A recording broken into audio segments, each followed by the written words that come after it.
자리를 함께 하신 여러분을 정말 사랑하고 축복하고 이 자리를 지킨 만큼 하나님의 큰 은혜가 임할 줄 예수님의 이름으로 축복합니다. 예수님께서 이 땅에 오신 부분이 말씀에 어둠 가운데 빛으로 오셨다 얘기합니다. 정말로 알아듣지 못하는 그 어둠 가운데 주님께서 빛으로 임하셨습니다. 근데 말씀은 자원의 날선 어떤 것보다도 예리하여서 능력이 있어서 알아들을 수 없는 그 어둠과 같은 그 심령을 뚫으시고 전해주셨어요. 깨닫게 하시고 그 강팍한 심령들 가운데서도 믿는 자들이 많아지는 상황이었습니다. 예수님께서 말씀을 전하셨습니다. 가르치셨어요. 그런 가운데 그 말씀을 듣는 사람들마다 깨달음이 있었고 변화가 있었습니다. 많은 무리가 예수님의 말씀을 믿었다라 이렇게 표현했어요. 그런데 안타까운 일은 예수님의 말씀이 전해지면 그리고 많은 사람들로부터 믿어지면 믿어질수록 또 예수님에 대해서 저항하고 비난하며 예수님을 책잡으려고 하고 예수님을 죽이려는 무리들의 그런 꼼수도 점차 날카로워지고 분명해지는 그런 상황이었습니다. 예수님을 믿는 무리들이 예수님의 말씀을 믿고 많아지는 그런 상황. 그 반면에 예수님에 대해서 저항하고 예수님을 죽이려고 하는 그런 무리들이 또 그 세력들이 확장되는 그런 상황. 그 가운데 오늘 본문 말씀이 등장합니다. 자, 오늘 본문 말씀을 보면요, 여러분이 너무 잘 아는 말씀입니다. 2절 말씀에 아침에 다시 성전으로 들어오셨습니다. 백성이 다 나와서 앉으사 그들을 가르치셨어요. 예수님께서 또 끊임없이 예수님의 말씀을 가르치셨는데 그 성전 말씀을 가르치는 그 현장 가운데 어떤 일이 벌어졌느냐. 3절 말씀을 같이 한번 읽어볼까요? 시작.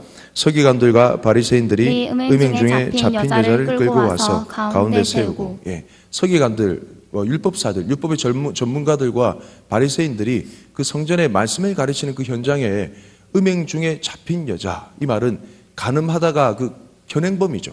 간음하다가 잡힌 여인을 끌고 왔어요. 이거는 아주 이색적인 광경입니다. 왜냐하면 율법에 이런 여인은 죽이라고 명령해서 하셨거든요. 그래서 끌고 오기 전에 뭔가 죽여야 돼도 되는 그런 상황입니다. 그런데 이제 말씀을 가르치는 그 현장에 데려왔다는 것은 뭔가 다른 이유가 있었다는 거죠. 어떤 이유가 있었을까? 말씀을 볼까요? 4절 말씀에 한번 볼까요? 시작. 예수께 말하되 선생이여 이 여자가 간음하다가 현장에서 잡혔나이다. 5절 계속 읽읍시다. 시작. 모세는 율법에 이러한 여자를 돌로 치라 명하였거니와 선생은 어떻게 말하겠나이까? 이런 대화가 오갔습니다. 자, 모세는 율법에 이런 여자를 돌로 치라 명했어요. 자, 돌로 쳐야 되는 광경.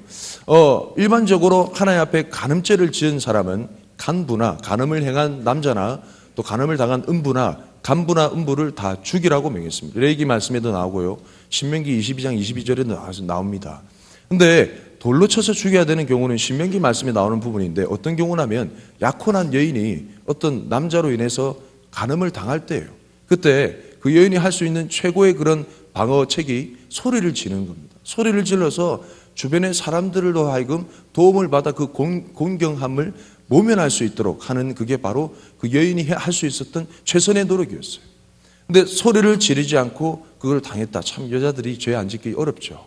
쉽지가 않죠. 그러지 않고 그 음행을 저질렀다 하는 부분이 죄가 되어서 그때는 간부나 음부나 다 돌로 쳐 죽여라 라고 이제 말씀 가운데 명해져 있습니다. 그래서 지금 이 상황을 보면요, 이 여인은 약혼한 여인임에 틀림없습니다. 약혼한 여인이 간음한 현장 가운데 그때 체포되어 가지고 끌고 온 거죠. 자, 근데 왜 그 현장 가운데 돌로 쳐 죽임을 당하지 않고 왜 끌고 왔을까? 뭔가 꼼수가 있을 법하죠. 자, 6절 말씀 한번 읽어볼까요? 시작. 그들이 이렇게 말하면 고발할 조건을 얻고자 하여 예수를 시험함이로라. 예, 무슨 묘수가 있었습니다. 그들이 이렇게 그 현장에서 간음하다 잡힌 여인을 끌고 와서 또 예수님 발 앞에 이렇게 두고 또 모세의 율법을 언급하는 이 이유는 그들이 여러 가지 시나리오를 작정하면서 예수님을 어떻게 시험하고자 고발할 조건을 찾고자 하는 숨은 의도가 있었다는 것이 말씀에 분명하게 기록되어 있어요.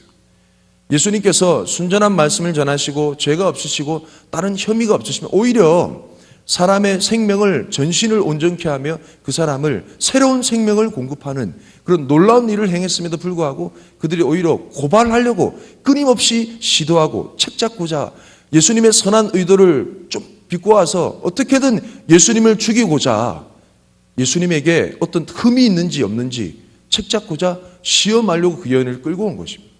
자, 어떻게 이게 시험이 될 수 있을까요? 여기서 시험하다란 말은 정죄의 의미가 있습니다.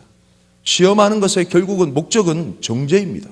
이들의 목적은 예수님을 정죄하기 위함입니다. 아무 죄 없으신 예수님을 정죄하기 위해서 예수님에게 어떤 모함을 주고자 이런 상황을 만든 거죠. 이 모든 사람은, 이 끌고 온 서기관들과 바리새인들은, 이를 포함한 이 무리들은 예수님을 정죄할 뿐만 아니라 그 끌고 온 여인까지도 정죄해서 죽이려는, 예수님과 포함한 그 여인까지 정죄하는, 다시 말해 오늘 말씀 제목과 연관해서 표현하면 죽이려는 그런 자들의 대표적인 인물들입니다. 예수님도 죽이려고 하고, 예수님도 정죄하며, 이 여인도 정죄하며, 이 여인도 죽이려고 하는, 정죄하는 자의, 죽이려고 하는 자의, 죽이는 영에 사로잡힌 인물들이 바로 서기관과 바리새인이라는 거죠. 자, 이 여기 현장에서 간음하다 잡힌 여인, 이거는 그 법률 재판적으로 좀 전문적인 표현에 해당됩니다. 현장에서 간음하다 잡혔다 이 말은 이미 그 형이 내려진 걸까요? 아니면 어떤 형을 봐야 될까요? 형이 내려진 겁니다. 결과가 뚜렷하게 그냥 드러난 거예요. 이미 이 여인은 죽은 목숨이에요. 돌에 쳐 맞아 죽어야 되는 그런 상황입니다. 맞습니까? 틀립니까? 맞아요. 이거는 판결이 나 있는 거예요. 가부를 물을 필요가 없는 상황입니다. 근데 왜 굳이 이렇게 데려와서 예수님을 시험하는가? 어떤 특별한 케이스가 있기 때문이죠. 예수님은 지금까지 수많은 사람들을 살렸어요. 안식일의 규례를 어길 만큼 많은 사람을 살렸어요. 수가성 여인을, 사마리아 여인을 대하는 그의 상황과 그의 표정과 그의 마음에도 느껴지듯이 어떤 가련한 여인을 향해서 사랑의 마음을 품으신 분이 바로 사마리아 지역이라는 그런 경계선을 넘나들 만큼 주님은 사랑에 사로잡힌 인분이 분명합니다. 안식일날 38년 된 병자를 고친 사건도 마찬가지예요. 이 모든 사건으로 볼 때 예수님은 사랑이신 거죠. 분명히 이 간음하다 잡힌 여인을 예수님께로 끌고 오면 이 여인을 풀어줄까요? 아니면 그대로 돌로 치라 명할까요? 예수님이라면 분명 이 여인을 용서하고 살려줄 것이 분명하기 때문에, 그렇게 되면 모세의 율법을 어겼다 해서 책잡고자 그들이 이 여인을 예수님 앞에 데려온 겁니다. 반면에 이 여인이 모세의 율법대로 돌에 맞아 죽어야 된다라고 형을 집행하라고 얘기하면 그동안 행했던 사랑의 사도, 사랑의 선지자, 사랑의 선생님인 줄만 알았던 수많은 회중들이 시험에 들어 예수님을 떠날 것이, 이런 모든 것을 다 계산하고 나갔던 거죠. 조금 더 설명을 하면 그 당시 로마 지배사회에 있어서 어떤 사형제도, 사형집행이라는 것은 로마의 그런 적절한 적법한 그런 절차에 허락이 있을 때만 행해져야 되는 부분이거든요. 근데 만약에 예수님께서 돌로 쳐라 이렇게 명하면 예수님께서 그 로마법을 또 어겼다는 정치적인 압력을 또 주고자 하는 여러 가지 복잡 미묘한 그런 계산들을 다 가지고, 참 신기하죠, 여러분. 우리가 죄악 가운데 사로잡히면 참 신기해요. 에너지가 막 발동하고 방법도 날카로워집니다. 참 이게 아이러니예요. 우리가 선한 일에 이렇게 지혜롭고 선한 일에 담대하고 선한 일에 정말 우리가 에너지를 총동원한다면 세상이 어떻게 변할까라는 생각을 좀 해보게 됩니다. 예수님이 그 시험의 광경을 어떻게 통과하실까 궁금하지 않아요? 한번 살펴보겠습니다. 7절 말씀에 우리 같이 한번 읽어볼까요? 시작. 그들이 묻기를 마지 아니하는지라 이에 일어나 이르시되 너희 중에 죄 없는 자가 먼저 돌로 치라 하시고. 정말 유명한 말씀입니다. 너희 중에 죄 없는 자가 돌로 치라 이렇게 말씀합니다.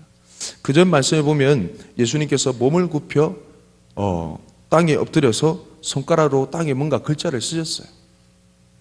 그리고 나서 일어나신 뒤에 예수님께서 너희 중에 죄 없는 자가 먼저 돌로 쳐라 명하셨습니다. 많은 주석가들이요, 이 손가락으로 이제 땅에 쓴 글자에 대해서 여러 가지 의견이 분분한데, 이런 내용도 있습니다. 그 쓴 글의 내용은 이 여인을 고발한 서기관들과 바리새인들, 또 서 있는 돌로 쳐 죽이려고 하는 그 회중들의 그 숨은 죄악들의 목록을 적었다. 이런 얘기도 있습니다. 그래서 이 사람은 당신은 이 여인과 마찬가지로 간음죄를 지었어.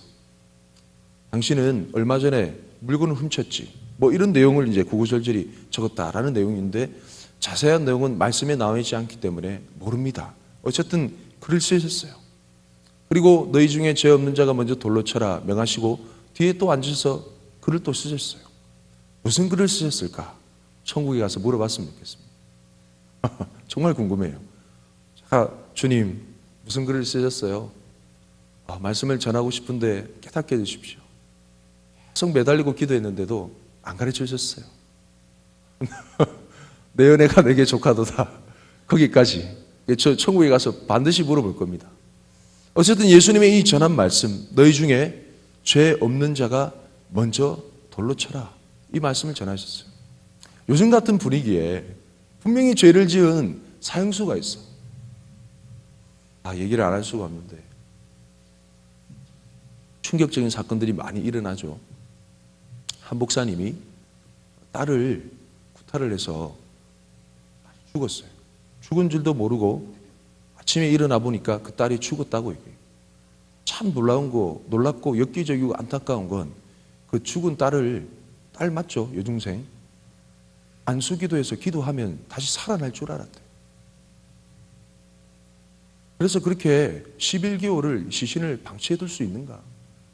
이불을 덮고 냄새가 나니까 방향제를 불어가면서 같이 산 거야, 시신하고. 그러다가 딸이 가출을 자주 해서 실종 신고를 하다가 결국은 이제 발각이 돼서 구속이 되게 됐는데 너무 안타깝습니다. 내가 왜 얘기를 한 거지?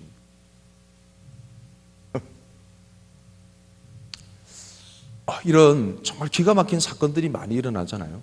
우리는 역시나 이런 사건들을 대할 때 정말 파렴치한 인간 이렇게 욕을 하기가 쉽습니다. 왜냐하면 세상이 가르쳐주는 모습들이 바로 그런 모습이기 때문에. 그런데 다시 한번 우리가 은혜 가운데 되짚어보면 그런 상황이 있을 때 우리도 부족한 상황을 느끼게 되잖아요.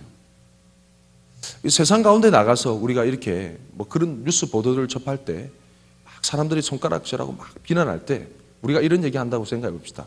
너희 중에 죄 없는 자가 먼저 비난해라. 손가락질해봐. 이렇게 얘기한다고 생각해 보세요. 몰매를 맞는 일이죠. 같은 말을 이렇게 옮겨 얘기한다고 할지라도 이게 통하지가 잘 않는 법입니다. 근데 예수님의 말씀에는 권세가 있음을 믿습니다. 할렐루야. 예수님의 말씀은 권능이 있으셔요. 다른 사람이 흉내낼 수 없는 권세와 권위가 있기 때문에 사람들이 양심의 가책을 느끼기 시작합니다. 한번 다시 해볼까요? 9절 말씀 같이 한번 읽어볼까요? 시작. 그들이 이 말씀을 듣고 양심의 가책을 느껴 어른들로 시작하여 젊은이까지 하나씩 나가고 오직 예수와 그 가운데 섰는 여자만 남았더라. 예수님께서 권세 있는 뭔가 다른 사람이 일반적으로 얘기하지 못하는 그런 권세 있는 말씀을 선포하시자 너희 중에 죄 없는 자가 먼저 돌로 쳐라 라고 얘기하니 정말 두 주먹 불끈 쥐면서 손에 쥔 돌을 힘을 꽉 쥐어서 들고 있던 사람들이 양심의 가책을 느끼며 하나씩 이 표현이 정말 다이나믹해요. 드라마틱해. 하나씩 점점 그 자리를 떠나는 거예요. 에이씨 이러면서 돌을 막 분위기 다 잡혔네 이러면서 돌을 막 던져버리고 떠나는 거예요. 정말 드라마틱한 표현이에요.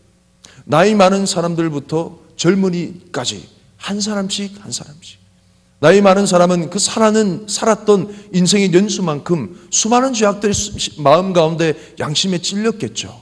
그러면서 손에 쥐었던 돌을 떨어뜨리고 그 자리를 떠나갑니다. 옆에 지켜보니까 그 마을에 정말 종교적인 어른인 그 바리새인조차도 떠나는 모습을 보고 저 어른도 떠나? 뭐지? 하면서 자기도 양심의 가책을 느끼며 저렇게 훌륭하게 사신 정말 법이 없어도 살아갈 만큼 저렇게 훌륭하게 사신 저분도 떠나? 하면서 그 회개의 파장은 회개의 물결은 그 서있던 모든 군중들 가운데 퍼져갑니다. 할렐루야. 저는 이런 역사가 우리 가트림에게 충만하게 일어나기를 축복합니다. 회개도 전념이 됩니다. 수많은 정죄의 칼날들도 군중을 성동하는 전념성이 너무 강해요. 한 사람이 정죄하는 분위기로 가면 모든 사람이 손가락질하며 정죄합니다. 하지만 몇몇 사람이 눈물 흘리며 회개하며 자복하며 가능하잖아요.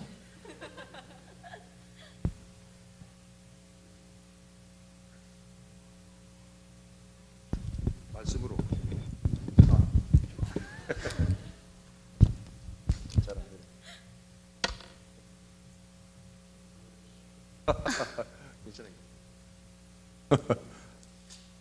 감사합니다. 회장님이 해결해 주시네.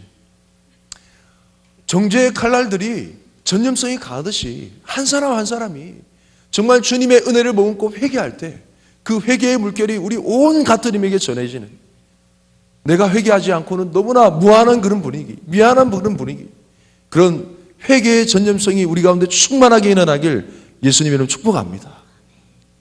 양심의 가책을 느꼈어요. 하나 둘씩 다 떠나고 그 자리에 그 여인과 예수님만 남게 되었습니다. 예수님께서 하시는 말씀이 이겁니다. 10절 말씀 읽어볼까요? 시작. 예수께서 일어나사 여자 외에 아무도 없는 것을 보시고 이르시되 여자여 너를 고발하던 그들이 어디 있느냐? 너를 정죄한 자가 없느냐? 제가 이 대목에 정말 진한 감동이 느껴져요. 여자여 너를 고발하던 그들이 어디 있느냐? 너를 정죄한 자가 없느냐?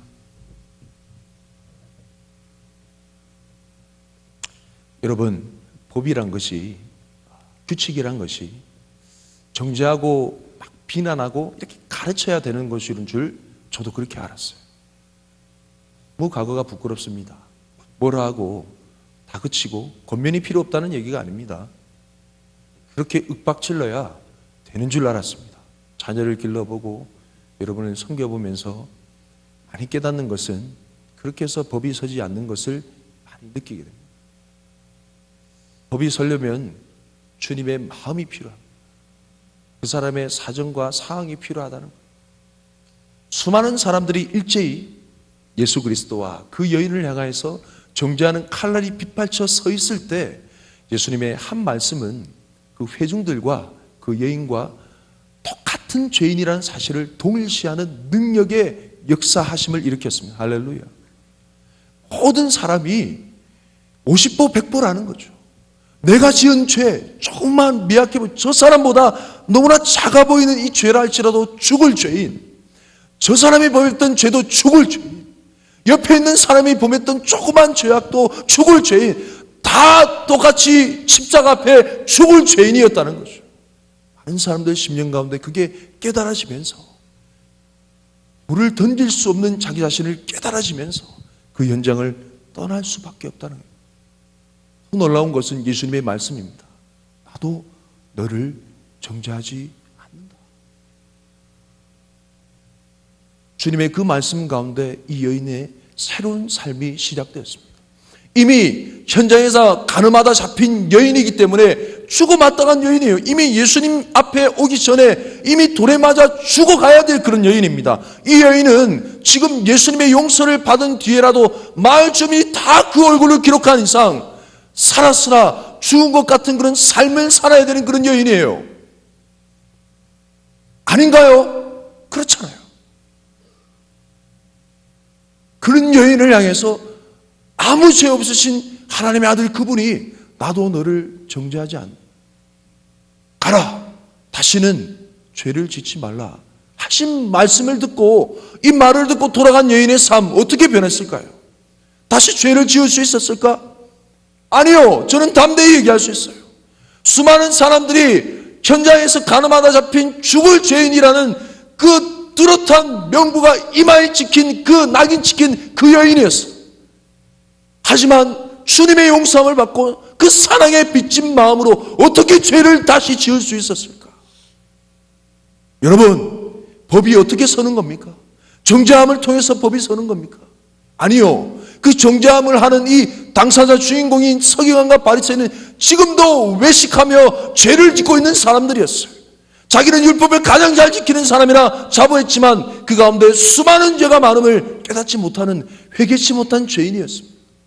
하지만 이 여인의 마음속에 주님의 하나님을 사랑하고 이웃을 사랑하는 그 법이 과연 세워지지 않았을까? 그렇게 살아갈 수밖에 없지 않았을까? 그 사랑에 비친 마음이 되어 수많은 죄인들의 친구가 되어 그들의 삶을 변화시키는 하나님의 도구가 되지 않았을까? 사마리아 여인처럼 저는 담대히 외칠 수 있습니다.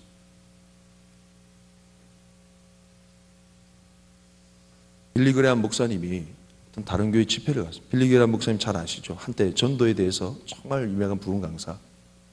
다른 교회 집회를 갔어요. 그 집회를 마치고 직분자들과 대화를 나누는 중에 목사님, 저희 교회는요 중직자 중에 아직도 술을 못 끊는 사람이 있어요.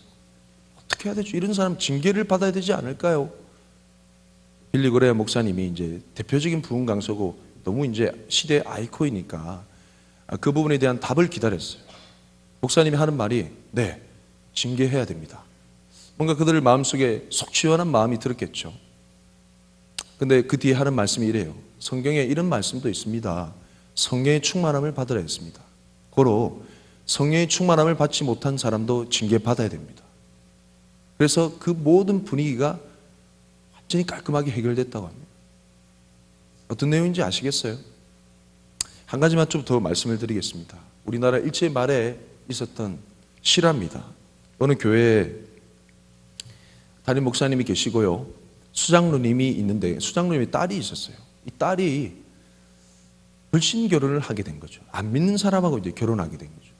그때 당시에는 얼마나 이 한국 교회 율법적인 게 강했냐면 주일날 청소를 했다 해서 안식일 규례를 범했다 해서 정말 징계받았던 그런 사항이었어요. 뭐 함부로 이제 주일날 무단 결석을 중직자가 무단 결석을 했다 이래서 뭐 제명을 당한 것이 그 당시 노회록에 기록될 정도였으니까 정말 극심한 분위기였어요. 그러니까 수석 장로님의 딸이 불신 결혼을 했다 이러면 말 다 한 거죠. 온 성도들이 들고 일어났어. 징계 받아야 되는 것인데 막 이렇게 선동하는 거예요. 목사님 왜 가만히 두고 계시는 거예요? 뭔가 액션을 좀 취하세요 라고 얘기하는 거예요. 그때 목사님이 수많은 회중들 성도들 앞에서 얘기합니다. 오는 주일날 제가 징계하겠습니다. 성도들 마음이 막 속 시원한 거죠. 우리 목사님이 드디어 칼을 끄집어내시는구나 라고 생각했어요. 주일이 됐어요. 단상이 서였어. 목사님 말씀하시는 거죠. 성도 여러분 다 잘 아시다시피 이런 일이 있었습니다. 저도 기도를 많이 해보고 고민한 끝에 징계를 해야 마땅하다고 결론을 내렸습니다. 성도들이 막 웅성웅성하면서 너무 좋아하는 거죠. 수석 장로님의 얼굴은 막 완전 안색이 변하고 난리가 난 거죠. 근데 목사님의 말씀이 이래요. 사실은 이 자매 가운데, 청년 자매 가운데 아버지가 2명이 있습니다. 하나는 육신의 아버지인 우리 교회 수석 장로님입니다. 다른 하나는 믿음의 아버지인 이 교회 담임 목사인 접니다. 제가 알기로는 이 청년 자매가 세상적으로 지은 죄는 없다고 생각합니다. 이 청년 자매가 지은 죄는 신앙적인 문제의 죄겠죠. 고로 이 징계를 받아야 될 대상은 신앙의 아버지인 바로 제가 징계를 받아야 마땅하다고 생각합니다. 그런 거로 오늘부터 설교권, 치리권을 모두 다 내려놓고 당회장권을 다 내려놓고 강단에서 내려가겠습니다. 그리고 근신하며 지내겠습니다 하고 강단에 내려와 버리는 거예요. 이 수석 장로님의 가정이 너무 안절부절 찾아갔어요. 목사님 이러시면 안 돼요. 잘못은 저희가 있는데. 아닙니다. 돌아가세요. 제가 기도하고 내린 결론입니다. 돌아가십시오. 이렇게 하는 게 맞습니다. 사랑하는 청년 여러분, 어떤 것이 법을 세우는 걸까요? 어떻게 하면 법이 세워질까? 뭐라 하고 다그치고 지적해야 법이 세워질까? 정죄하고 모함해야 법이 세워질까? 예수님께서 이 땅에 오셨을 때 2가지 영이 활동했습니다. 하나는 죽이려고 하는 영이었어요. 다른 하나는 살리는 영이었습니다. 예수님은 이 땅에 소망을 잃은 어둠 가운데 있었던 수많은 사람을 향한 살리는 영이었습니다. 죽어가는 인생 가운데 소망을 빛을 안겨다 준 살리는 영이셨어요. 우리는 세상에서 배운 바대로 살아갈 때 다른 사람을 정죄하고 다른 사람을 죽여야만 내가 산다라고 배워왔어요. 다른 사람을 정죄하고 너가 잘못돼서 해야 내가 합당하다라고 배워왔어요. 아닙니까? 그러나 주님의 가르침은 내가 잘못했어. 내가 가짜야. 내가 죽어야 너가 살아. 십자가입니다. 나도 너를 정죄하지 아니하노라. 이 말에 그 여인의 죄를 짊어지고 십자가에서 돌아가실 주님의 사랑이 담겨져 있는, 세상은 수많은 사람을 향해 정죄 배틀을 요구하지만 주님은 십자가를 통해서 우리에게 용서와 희생과 대가 지불을 강조하십니다. 사랑하는 청년 여러분, 가톨릭 공동체가 어떻게 하면 변화될까요? 4년차 동안 수많이 노력해봤어. 변화될 수 있는 유일한 동기는 정죄나 지적이 아닙니다. 사람은 절대 그렇게 바뀌지 않습니다. 수많은 선배 목사를 통해 들어봐도 제가 내릴 수 있는 결론은 사람은 바뀌지 않는데요. 바뀌지 않는데 사람은 그저 사랑으로 동행하는 거래요. 바꾸려고 하니 사람들의 마음이 시험이 들고, 바꾸려고 하니 나같이 똑같은 닮은 청년들이 일어나서 수많은 사람들을 정죄하고 죽이고 멸망시키는 그런 분위기로 이루어지고, 사랑이 식어져 버리고 살아갈 수 있는 자유가 박탈되는 걸 볼 때 내가 잘못했구나 생각을 많이 했습니다.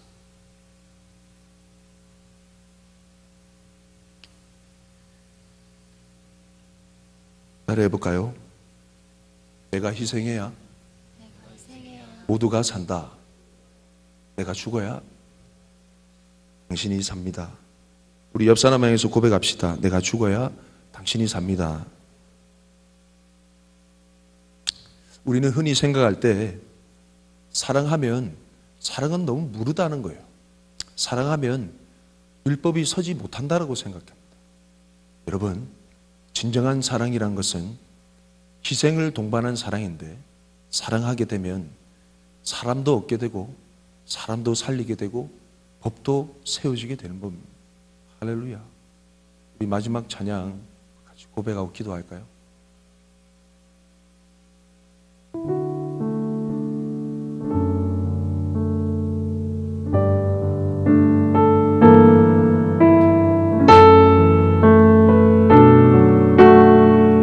내 모습 이대로, 내 모습 이대로 사랑하시네. 연약한 그대로 사랑하시네. 나의 모든 발걸음 주가 하시나니 날 인도하소서. 내 모습 이대로 사랑하시네. 연약한 그대로 사랑하시네. 나의 모든 발걸음 주가 하시나니 날 인도하소서. 주의 날개 아래 거하는 것, 주의 임재 안에 거하는 것, 나의 가장 큰 소망, 나의 가장 큰 은혜, 주와 함께 동행하는 주의 날개 아래 거하는 것, 주의 임재 안에 거하는 것, 나의 가장 큰 소망, 나의 가장 큰 은혜, 주와 함께 동행하는 이 시간 다 함께 좀 기도했으면 좋겠습니다. 공동체를 만들어가고 세워가는 것은 조금 느리더라도 살아가는 길밖에 없습니다. 할렐루야. 왜 그런다면 여러분, 우리 모두는 정죄할 수 있는 그런 형편이 아닙니다. 이 현장에서 가늠하다 잡혀온 여인과 같이 안타라고 보장할 수 있는 그런 청년들 있나요 지금? 모두 그런 사랑에 빚진 자들, 십자가의 복음으로 도저히 고개 들 수 없는 죄인인데 우리를 구속하신 그 사랑으로 우리가 살아났어요. 그 빚진 마음이 사라지면서 우리 마음속에 죽이려고 하는 영들이 막 작용해요. 정죄하고 내 체면과 다르게 막 사람을 막 비난하며 날카로운 잣대를 막 대며 사랑할 수 있는 자유를 잃어버립니다. 이 시간 기도합시다. 주님, 살리려고 하는 영이 우리 속에 충만하게 작용하여 주옵소서. 정말 살리려고 하는 그 한 영혼이 내 눈에 보일 수 있도록 역사하여 주옵소서. 증오와 분노와 날카로운 그런 삿대질의 그런 칼날들이 내 마음속에 사라지고 예수님의 십자가의 사랑에 비친 마음들이 되살아나게 하여 주옵소서. 사랑으로 공동체를 새롭게 변화시켜 나가고 회개의 양심의 가치로 공동체의 분위기를 새롭게 변화시켜 나가는 나의 삶이 되게 하여 주옵소서. 우리 주님의 손 모시고 다 함께 기도하겠습니다. 주여,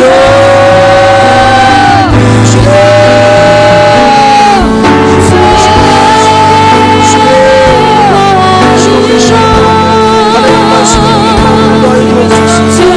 주님의 시간 그리고 주님의 바다 주님의 말씀을 사용하여 주옵소서. 수많은 자들, 수많은 영계의 시선들이 나 스스로가 다르게 하며 사람들이 지금 아버지 아버지의 자유를 못하는 모든 신경과 생각이어서 해방될 수 있도록 도와주옵소서. 나는 너를 정죄하지 아니하라고 말씀하신 주님의 십자가의 사랑, 내가 너의 죄를 대신 짊어지게 하는 도와주옵소서. 주님의 위한 사랑과 구원을 주님의 십자가의 사랑을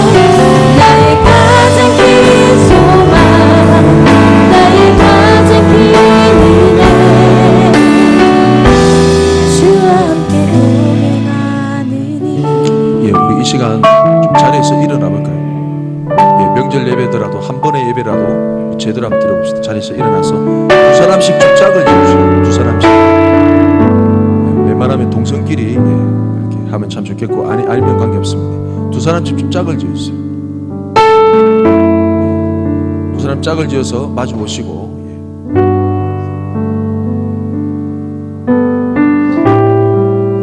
여러분, 진정한 사랑이란 것은 상대방의 수치와 과오를 내가 짊어주고자 하는 그런 마음이 일어나는 겁니다. 할렐루야. 그게 진정한 사랑입니다. 제가 한 가지 좀 이런 예화를 많이 들어드리는데, 한 장애인 아들을 둔 아버지가 있어요. 횡단보도에서 신호를 기다리고 있습니다. 신호가 이제 날이 일요일이고요. 차가 한산합니다. 잘 다니지 않아요. 근데 신호가 채 바뀌기 전에 이 아들이 출발을 해버린 거죠. 횡단보도 중간에서 막 이렇게 손을 흔들면서 막 조아라 춤을 추면서 있는 거죠. 지나가려고 하는 차들이 일제히 막 멈춥니다. 헤드라이트를 막 켜고요, 크락션을 막 올리면서 빵빵 막 거리는 거죠. 이때 아버지가 어떤 행동을 할까요?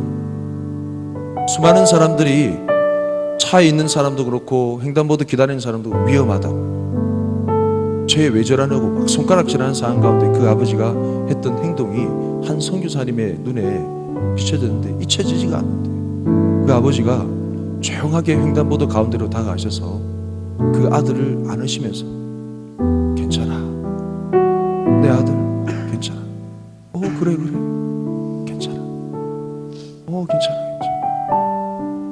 그래 가만히 있어, 괜찮아. 이 따뜻한 포옹 한순간에 수많은 사람들의 눈빛과 크락션 정적이 멈춰버렸다. 여러분, 사랑이 이기는 거예요. 사랑이 이기는 거예요. 이 이 공동체를 하나 되게 할 수 있는 것, 진리의 말씀으로 무장되어 정죄의 손가락을 내미는 게 사랑이 이기는 겁니다. 할렐루야. 무르다 말하지 마세요. 사랑만이 여러분의 삶을 변화시켰습니다. 아멘. 사랑이 지금 앞에 있는 그 지체를 변화시킬 수 있습니다. 할렐루야. 시간 문제이지만 하나님의 그 사랑이 당신의 표현을 통해 들어가게 될 것입니다. 한번 좀 앞에 있는 지체를 향해서 표현해 볼까요? 나도 당신을 정죄하지 않습니다. 시작. 나도 당신을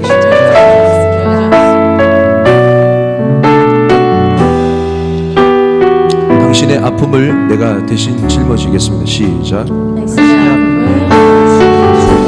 다시 한번 고백하세요. 나도 당신을 정죄하지 않습니다. 나도 당신을 정죄하지 않습니다. 당신의 아픔을 대신 하세요. 당신의 아픔을 하세요. 하시라. 진지하게 하세요. 좀 부탁드립니다. 왜냐하면 이래 안 하면 또 정죄할 거잖아. 비판의 칼날에 눈초리가 쭉 잡아볼 거잖아. 다시 기회를 두게 하세요. 나도 당신을 정죄하지 않습니다. 시작. 나도 당신을 정죄하지 않습니다. 당신의 아픔을 짊어지겠습니다. 예, 동성끼리는 서로 안아주시면서 아는 채로 기도하시고 서로 손을 잡고 좀 기도합시다. 하나님, 이 시간 정말 우리 가운데 참된 회개가 선포되면서 사랑으로 연합되는 귀한 시간이 이루어지게 하여 주옵소서. 누구도 정죄할 수 없는 주님의 사랑을 받은 우리가 그 사랑에 비친 마음으로 품을 수 있도록 우리 주님의 성음에 주고도 함께 서로를 위해 기도하겠습니다. 주여,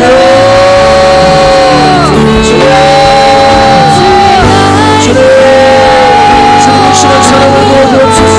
주님의 십자가의 놀라운 사랑을 보여주옵소서. 주님의 십자가의 놀라운 사랑을 보여주옵소서. 끝까지 그를 정죄하며 기도하며 십자가 가운데 죽었던 수많은 분들과 위해서 하나님 저들을 용서하여 주옵소서. 저들은 그들이 하는 짓을 하지 못하나이다 말을 주님 죽고 기도하였던 예수님의 그 십자가의 그 위한 사랑, 한 명이라도 더 구원하기 위해서, 한 명이라도 더 사랑하기 위해서, 한 명이라도 살려내기 위해서 그들에게 매달렸던 놀라운 사랑, 사랑만이 이김을 고백합니다.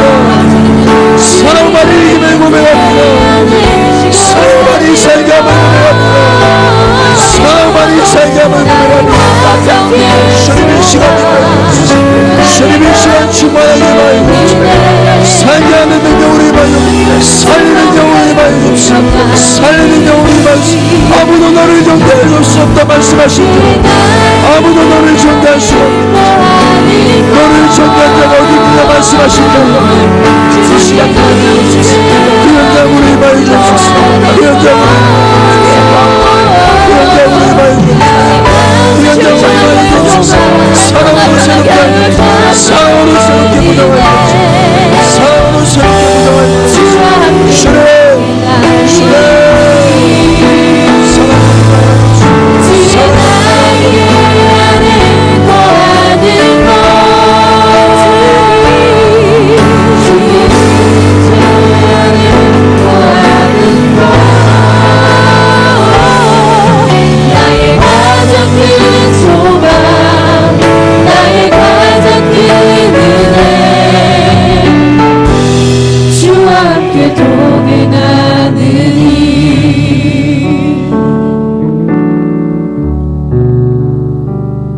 사랑해 주님. 상대방에 불러주세요. 널 사랑하신, 널 사랑하신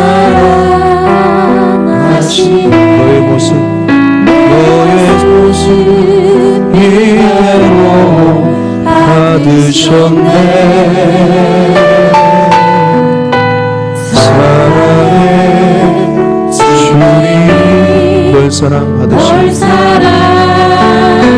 나도 너를 사랑한다. 나도 너를 사랑하며. 우리 다시 한 번 더 서로 눈빛을 쳐다보시면서 사랑해 주님이 널 사랑하시네. 사랑해 주님이 널 사랑하시네. 널 사랑하시네. 내 모습 이대로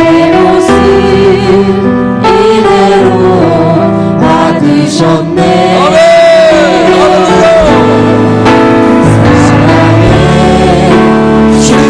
사랑 가운데 자유롭게 하여 주옵소서.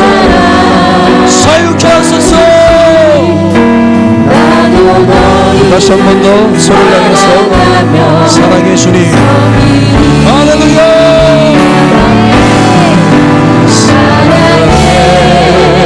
주님이 널 사랑하시네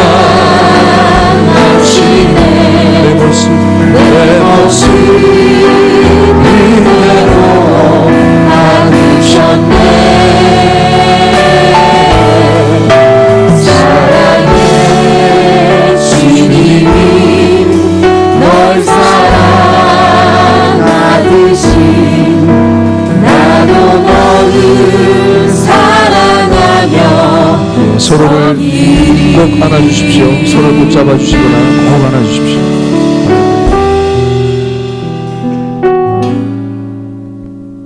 제가 기도하겠습니다. 주님, 나름 말씀에 군사되었다 해서 정죄했던 삶을 살았던 적이 있습니다. 그런 인생을 살다 보니 나도 자유롭지 못하고 다른 사람의 속사정을 들을 수 없는 너무나 메말라 버린 나의 삶을 고백하게 됩니다. 나름 이것이 신앙을 지키는 것이라 착각하며 살았었습니다. 다른 사람을 살릴 만한 생명력이 없는 처참한 나의 삶, 나의 결론 가운데 주님의 말씀을 오늘 주시니 감사합니다. 사랑할 수 있는 자유를 잃어버렸던 나의 부족한 삶, 이 시간을 통해 예수님의 사랑 생각하며 율법의 완성이신 그 사랑을 내 삶 가운데 이루고자 결단합니다. 갓드림 청년의 나의 작은 한 발걸음 통하여서 회개의 물결이 일어나게 하시고 손에 쥐었던 정죄의 칼날들 수많은 돌들을 내려놓는 역사가 있게 하여 주옵소서. 하나님, 나의 작은 한 발걸음을 통하여서 서로 사랑하며 상대방의 죄의 짐을 짊어져주는 그런 우리의 모습들을 통하여서 갓드림 공동체가 새롭게 변화되는 역사가 있게 하여 주옵소서. 하나님의 능력과 주의 권세가 이 명절 기간 가운데 충만하게 임하여서 이전에는 오랜만에 만났던 가족들과 사소한 문제로 다투었던 아주 미흡한 그런 우리의 삶의 수준에서 참아내고 견뎌내며 오히려 중보하며 믿음으로 굳건히 서며 말씀으로 권면하며 믿지 않는 불신 가정 가운데 말씀에 칼날이 선 그런 뼈 있는 그런 말만 전하는 것이 아니라 사랑으로 섬기며 끈기 있게 인내하며 그들을 섬기는 희생하는 우리의 명절 기간이 될 수 있도록 은혜를 베풀어 주옵소서. 감사함을 드리며 예수님 이름으로 기도합니다. 아멘.